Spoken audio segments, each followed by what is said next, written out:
Hello everyone. I'm back out here in Tishomingo, Oklahoma, where we come to the Chickasaw Refuge. But we was out here exploring some of the stuff, and we come across the old building, and it's got some paintings and stuff in there. I took some pictures, so once I get the community page, I'll be able to upload them. But it's so awesome. But anyway, last night I was looking through some stuff to use this as a field trip for my son that's homeschooled. And every time we come out here, he has to learn something new.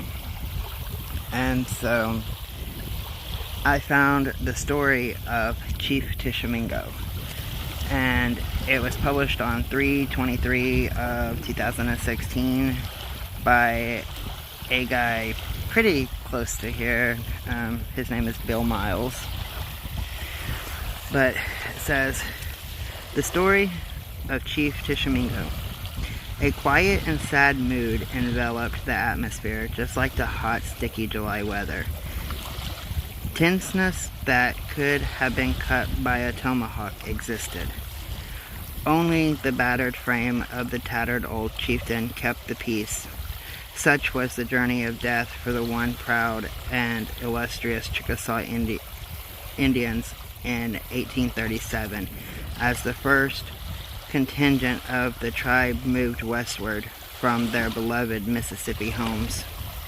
Many of the structures became the envy of white settlers who could barely wait for their exodus. Unlike the legendary quest for the land centuries earlier, where a medicine man carrying a magic pole brought them across the Mississippi, the forced removal was led by a white man, bearing all of the treachery of the intruders who came to inhabit the region. But Cheif Tishomingo, already at or past the century mark, counseled his followers to go in peace and not resist the inevitable. By doing so, bloodshed was spared and history was saved a more serious scar in this nation's relations with the Native Americans. Tishomingo was an early patriot, an American first and always. He withstood the fiery Tecumseh when the chieftain came to Cotton Gin Fort to try and enlist the Chickasaws' aid in uniting against the white men. Go home, the valiant chieftain exhorted, and Tecumseh's plot never materialized. Tishomingo, for whom the town is named, along with various places in Oklahoma, the home he never reached because of smallpox, fought for this nation against the French, then the English, and last against other Indians. His reward was to be convicted of a crime he didn't realize he had committed, and to have his honor stripped from him because of the greed of the intruders. No other Indian carried sway like Tishomingo. As a young warrior, he led his band to battle. He was a hero and served under General Anthony Wayne in the battle that defeated Little Turtle at what is now Cincinnati, Ohio. For this service, he, along with Chief Tishomingo and General William Colbert, received a special medallion from George Washington. He also served with Andrew Jackson, the man many Indians accuse of abandoning them and stealing the land from beneath of his white speculators. Tishomingo lived on his farm in the Bethany community, now more popularly known as the Battle of Bryce's Crossroads, made famous by Confederate General Nathan Bedford Forrest's defeat of Union soldiers during the War of the States. Even though he was known as a warrior, his best attribute was his ability to mediate and act as an elderly diplomat with his own people, between the Chickasaws and other Indians, and the Indians and the whites. He was next to king of the Chickasaw nation, yet he was considered more powerful than a monarch.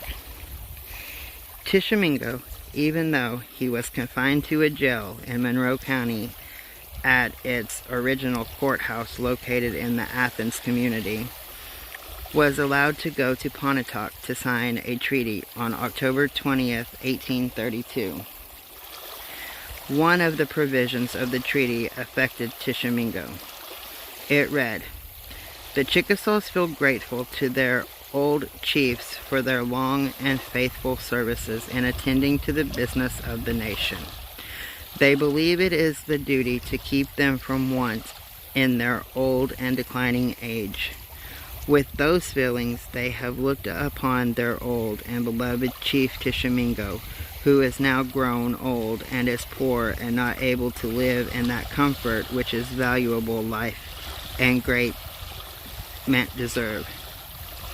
It is therefore determined to give him out of the national funds $100 a year during the balance of his life, and the nations request him to receive it as a token of their kind feelings for him on account of his long and valuable service." So that's one of the stories of Chief Tishomingo.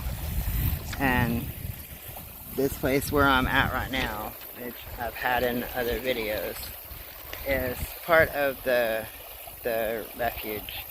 And some of it is set up here to honor the ancient ones.